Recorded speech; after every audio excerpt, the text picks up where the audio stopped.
अगर आपको भी लगता है कि आपकी जिंदगी बिल्कुल बिखर चुकी है, तो यह बाज की कहानी सिर्फ आपके लिए है। जैसा कि आप सभी जानते हैं कि बाज सभी पक्षियों का राजा होता है, जिसकी उम्र लगभग 70 वर्ष तक ही होती है। मगर बाज की जीवन में भी एक ऐसा समय आता है जब उसका पूरा जीवन दांव पर लग जाता है, और वह आता है तब जब बाज की उम्र 40 वर्ष हो चुकी होती है। उसकी चोंच शिकार नहीं कर पाती और पंख टूटने लग जाते हैं। उसके नाखून कमजोर पड़ जाते हैं, जिससे वो शिकार को पकड़ भी नहीं पाता। वह अपने शिकार को मुंह में भी नहीं ले सकता। बाज के जीवन का यह सबसे मुश्किल वक्त होता है। इसके बाद उसके पास बस 2 ही ऑप्शन होते हैं। पहला, कि वह खुद को बूढ़ा घोषित करे और अपने मरने का इंतजार करे, और दूसरा ऑप्शन यह कि वह अपने पंख, चोंच और नाखूनों को तोड़ दे। और आपको यह जानकर हैरानी भी होगी कि बाज दूसरा ऑप्शन ही चुनता है।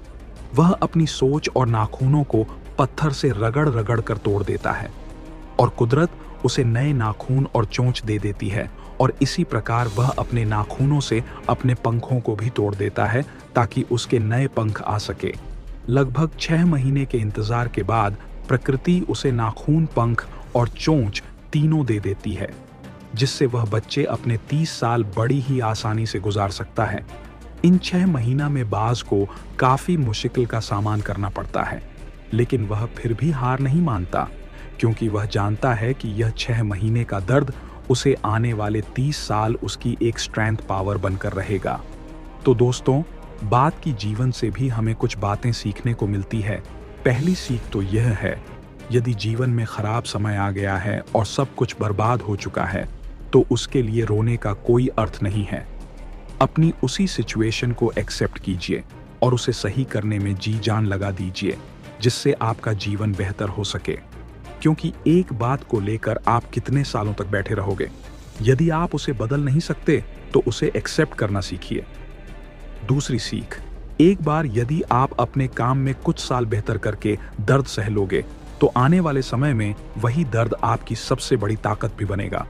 अभी कुछ साल अपने काम में जी तोड़ मेहनत कीजिए, फिर देखिए आने वाले समय में आपके पास सब कुछ होगा। आप अपना बेहतरीन जीवन जी रहे होंगे।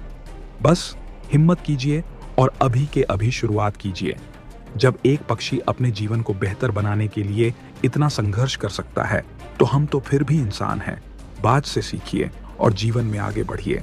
याद रखिए, सुख हमेशा दुख झेलने के बाद ही आता है। कौन कौन इस कहानी से सहमत है, हमें कमेंट करके जरूर बताएं।